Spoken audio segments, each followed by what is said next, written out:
প্রিয় শিক্ষার্থীবৃন্দ, আশা করি তোমরা এই প্রাকৃতিক মহামারীতে বাড়িতে বাবা মায়ের সঙ্গে নিরাপদে আছো, সুস্থ আছো। আসলে এই বৈশ্বিক মহামারীতে পৃথিবীর অন্যান্য দেশের মতো আমাদের দেশেও প্রাতিষ্ঠানিক শিক্ষা বন্ধ আছে দীর্ঘদিন যাবৎ।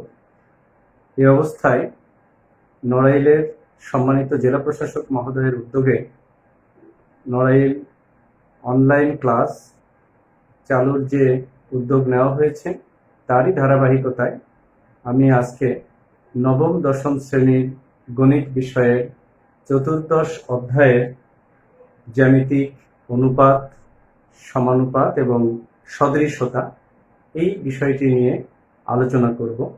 আমি অলোক রঞ্জন পাল, সহকারী শিক্ষক গণিত, পার্বতী বিদ্যাপীঠ, গোবরা, নড়াইল। আমাদের অধ্যায়ের নাম জ্যামিতিক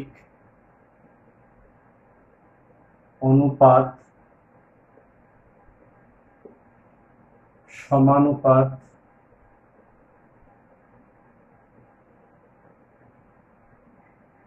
সদৃশতা ও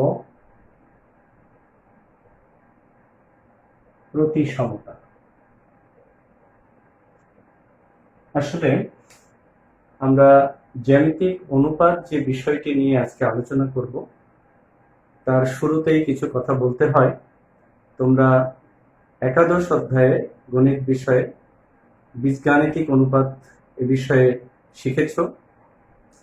আসলে জ্যামিতিক অনুপাত হচ্ছে আমরা যদি দুটো ত্রিভুজ নেই তাহলে দুটো ত্রিভুজের ক্ষেত্রফলদ্বয়ের অনুপাত হতে পারে, আবার এই দুটো ত্রিভুজের ভূমিদ্বয়ের অনুপাত হতে পারে, মানে ভূমিদ্বয়ের দৈর্ঘ্যের অনুপাত, আবার তাদের উচ্চতাদ্বয়ের দৈর্ঘ্যের অনুপাত হতে পারে, এবং এই ক্ষেত্রফল দ্বয়ের অনুপাতের সঙ্গে তার ভূমিদ্বয়ের অনুপাত এবং উচ্চতাদ্বয়ের অনুপাত, এদের মধ্যে যে গাণিতিক সম্পর্ক সেই বিষয় নিয়ে আমাদের এই অধ্যায়ের প্রাথমিক আলোচনা। এবং এই অধ্যায়ের যে উপপাদ্যগুলি আছে এবং সেই সম্পর্কিত যে অনুশীলনীতে যে জ্যামিতিগুলি আমরা শিখব সেগুলি শেখার জন্য আমাদের প্রাসঙ্গিক কিছু বিষয় প্রথমে শিখে নিতে হবে, যেগুলি আমাদের এই উপপাদ্যগুলি প্রমাণের ক্ষেত্রে প্রায় সব ক্ষেত্রেই কাজে লাগাতে হবে, এবং এই বিষয়গুলি খুবই গুরুত্বপূর্ণ এবং আলোচনার সঙ্গে প্রাসঙ্গিক। আমরা প্রথমেই দুইটি ত্রিভুজ নিব।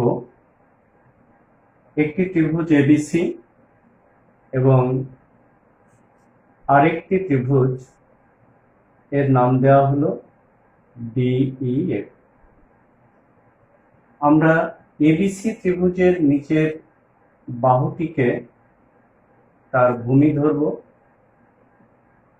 এবং ডিইএফ ত্রিভুজের নিচের বাহুটিকে অর্থাৎ ইএফ বাহুটিকে তার ভূমি ধরব।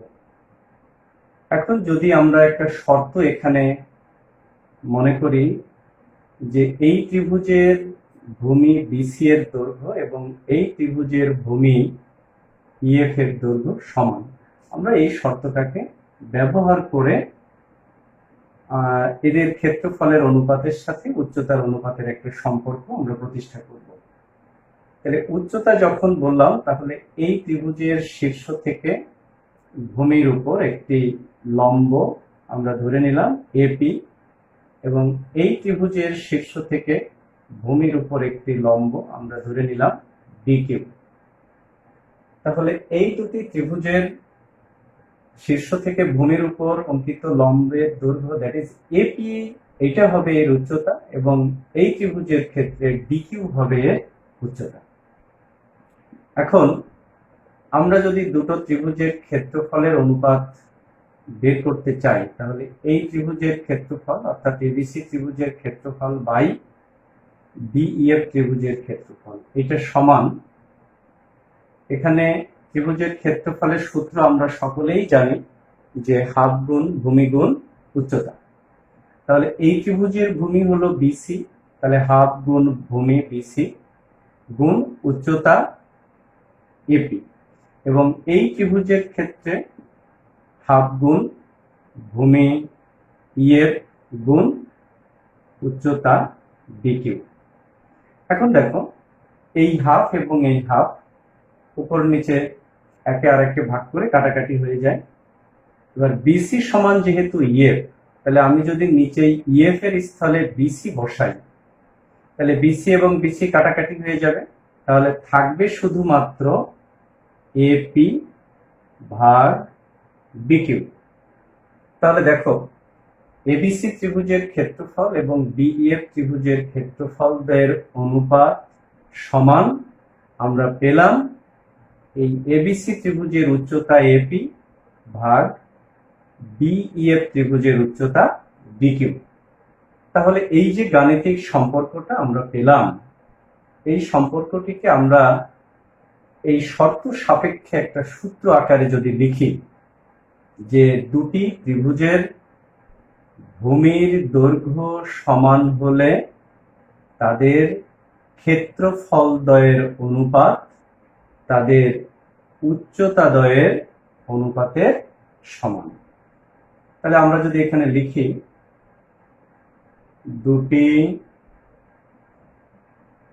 ত্রিভুজের ভূমির দৈর্ঘ্য সমান হলে, ভূমির দৈর্ঘ্য সমান হলে তাদের ক্ষেত্রফলদ্বয়ের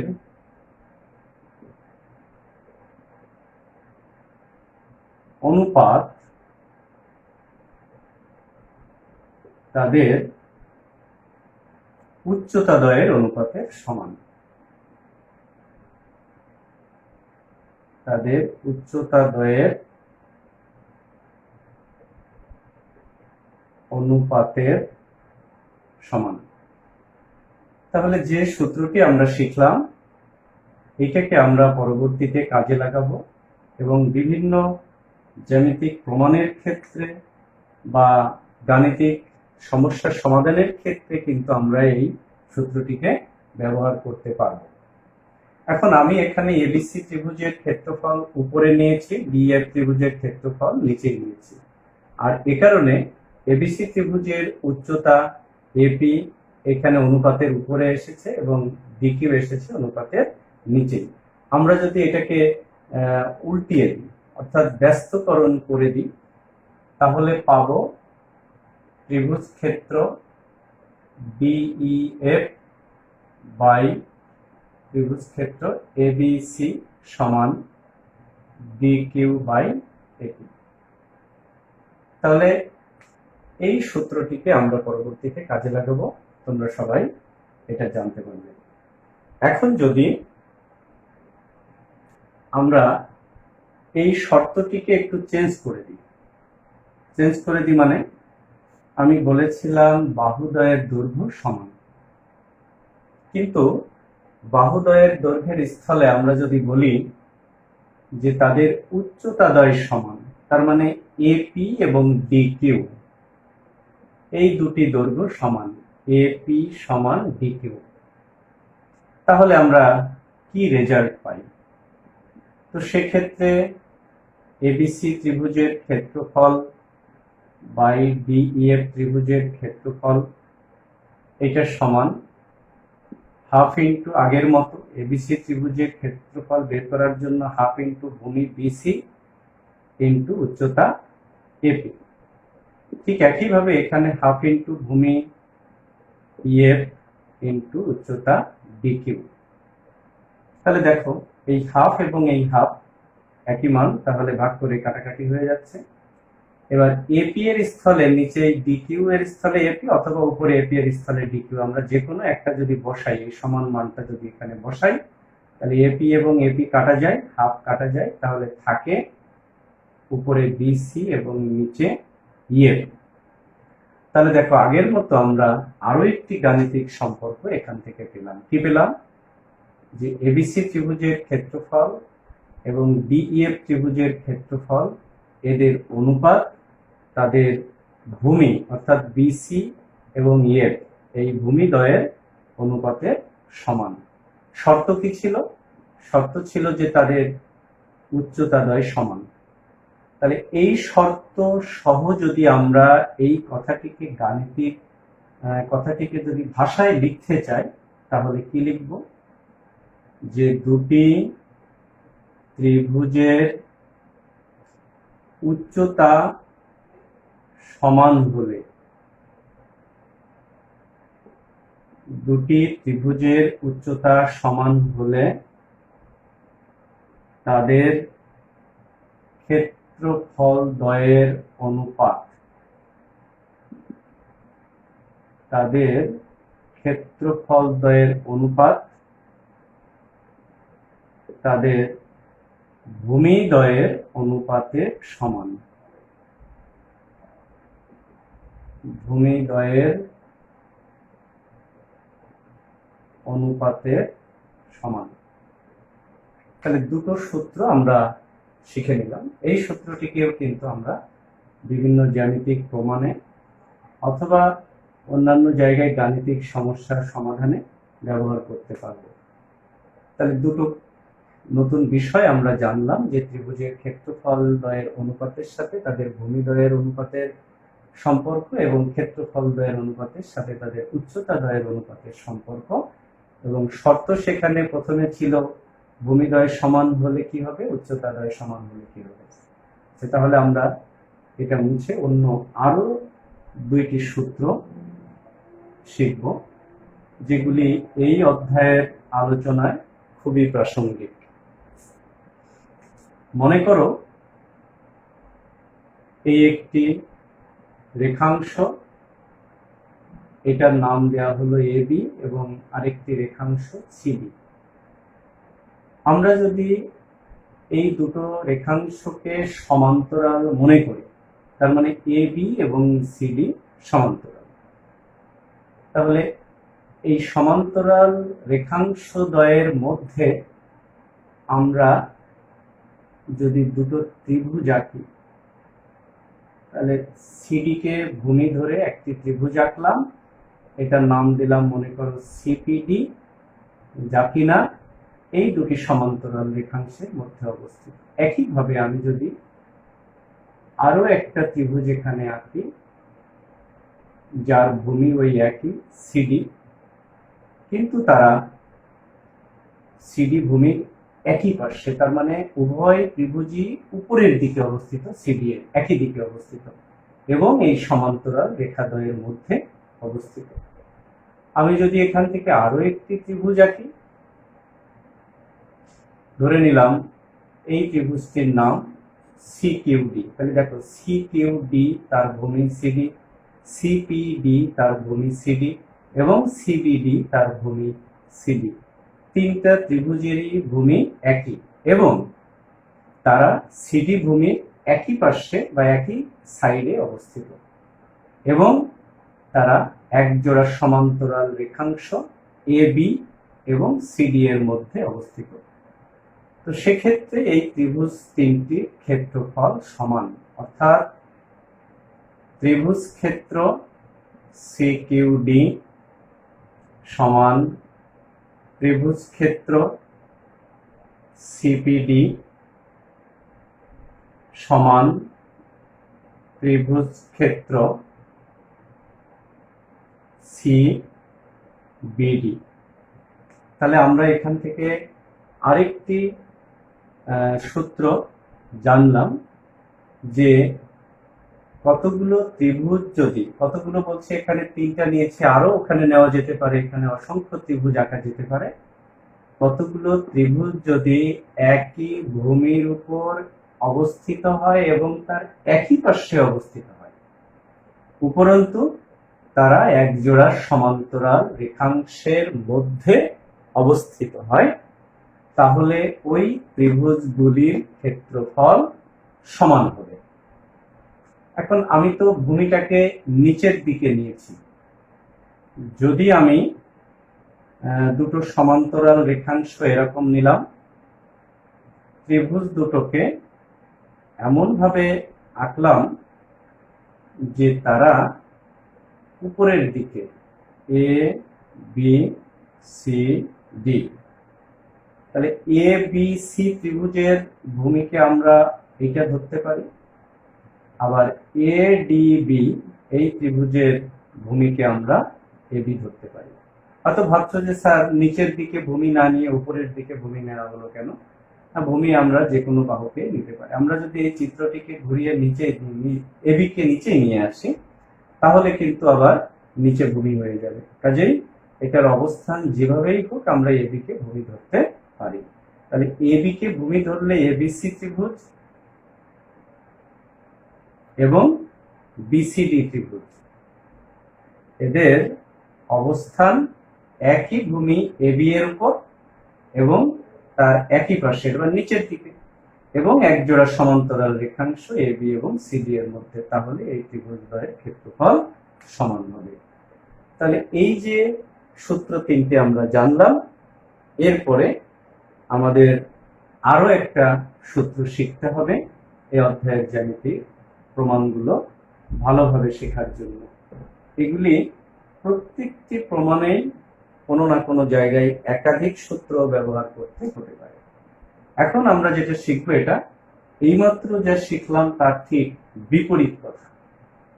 অর্থাৎ ওখানে বলা হয়েছিল যে দুটো সমান্তরাল রেখাংশের মধ্যে যদি একাধিক ত্রিভুজ থাকে এবং তারা একই ভূমির একই পার্শ্বে থাকে তাহলে ক্ষেত্রফল সমান।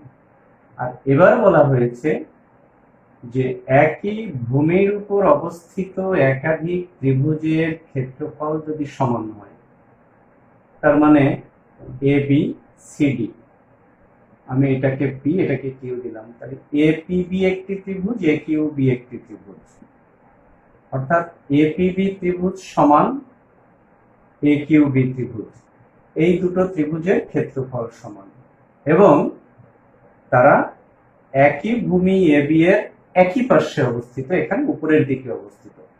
তাহলে ক্ষেত্রফল যদি সমান হয় ত্রিভুজের একই ভূমির উপর অবস্থিত একাধিক ত্রিভুজের, এবং তারা যদি ওই ভূমির একই পার্শ্বে অবস্থিত হয়, তাহলে ওই ত্রিভুজগুলি এক জোড়া সমান্তরাল রেখাংশের মধ্যে অবস্থিত। তার মানে কি এ বি এবং সিডি এই দুইটা এবার সমান্তরাল হবে। তাহলে আগের বার শর্ত ছিল সমান্তরাল হলে এবং একই ভূমির উপর একই পাশে অবস্থিত হলে ত্রিভুজগুলোর ক্ষেত্রফল সমান হবে। আর এখন বলা হলো যে ত্রিভুজগুলোর ক্ষেত্রফল যদি সমান হয় এবং তারা একই ভূমির একই পার্শ্বে অবস্থিত হয়, তাহলে তারা সমান্তরাল রেখা যুগলের অর্থাৎ এক জোড়া সমান্তরাল রেখার মধ্যে অবস্থিত। তাহলে আমরা আরো একটি খুব গুরুত্বপূর্ণ বিষয় জেনে নিলাম। তাহলে চারটি সূত্র শেখা হলো। এরপরে আরেকটি বিষয় নিয়ে আমরা একটু আলোচনা করব। যদি দুটি ত্রিভুজ, এই একটি ত্রিভুজ, এটাকে মাঝখান থেকে আমি যদি দুই অংশে ভাগ করে দিই, তাহলে একটি ত্রিভুজ এবিডি আর একটি ত্রিভুজ ধরে নিলাম এসিডি, এদের একই শীর্ষবিন্দু অর্থাৎ দুটো ত্রিভুজের এ শীর্ষবিন্দু একই, এবং এবিডি ত্রিভুজের ভূমি যদি বিডি ধরি আর এসিবি ত্রিভুজের ভূমি যদি বিসি ধরি, তাহলে তাদের একই শীর্ষবিন্দু হলে এবং তারা যদি একই ভূমির উপর অবস্থিত, অর্থাৎ দুটো ত্রিভুজেরই ভূমি একই রেখাংশের উপর অবস্থিত হয়, তাহলে এই ত্রিভুজের এবং এই ত্রিভুজের উচ্চতা একই হবে। উচ্চতা মানে হলো শীর্ষ থেকে ভূমির উপর লম্ব। এই লম্বটা এবিডি ত্রিভুজেরও উচ্চতা হবে এবং এসিডি ত্রিভুজেরও উচ্চতা হবে। তোমরা হয়তো ভাবছো যে স্যার এটা কেন হবে, কিভাবে হবে? এর জন্য আমি আরো একটু কথা বলবো। ধরে নিই আমি যে একটা নারকেল গাছ সোজা ছিল, ঝড়ে কোনো কারণে বাঁকা হয়ে গেছে, এইভাবে আছে, অর্থাৎ এবি হলো একটা নারকেল গাছ যার শীর্ষবিন্দু হলো বি। একইভাবে একটা সুপারি গাছ, তার অবস্থান ছিল সোজা, সেও ঝড়ে বাঁকা হয়ে এমন ভাবে বেঁকে গেছে যে নারকেল গাছের শীর্ষ বা মাথা আর সুপারি গাছের মাথা এক জায়গায় গিয়ে মিলিত হয়েছে। তাহলে দুটো গাছই বাঁকা অবস্থায় আছে। আমি যদি বলি যে নারকেল গাছের উচ্চতা কি হবে, উচ্চতা হলো ওই নারকেল গাছের শীর্ষবিন্দু থেকে ভূমির উপরে, অর্থাৎ যে ভূমিতে নারকেল গাছটি দাঁড়িয়ে আছে তার উপরে লম্ব আঁকতে হবে। তাহলে একই কথা আমি সুপারি গাছের উচ্চতার ক্ষেত্রেও বলতে পারি যে সুপারি গাছের শীর্ষ থেকে ভূমির উপর যে লম্ব আঁকা হবে সেই লম্বটা হবে এই সুপারি গাছের উচ্চতা। তাহলে দেখো, এই এপিবি এবং এসিপি এই ত্রিভুজ দুটোর শীর্ষ থেকে ভূমির উপরে অঙ্কিত লম্ব, এটা হচ্ছে তার উচ্চতা।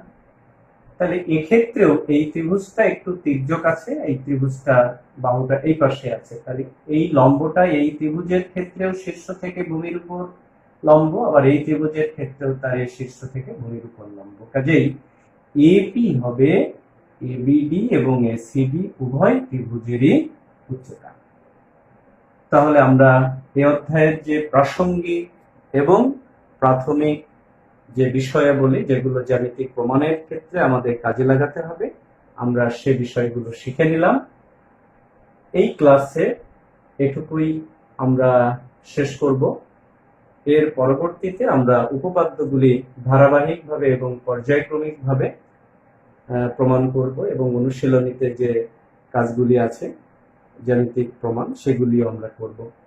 তোমরা এই বিষয়গুলি ভালো করে বাড়িতে প্র্যাকটিস করবে এবং আমি নেক্সট ক্লাসে এইগুলির উপর ভিত্তি করে বা এগুলোকে কাজে লাগিয়ে কিভাবে উপপাদ্য প্রমাণ করা যাবে আমি সেটা নিয়ে আলোচনা করব।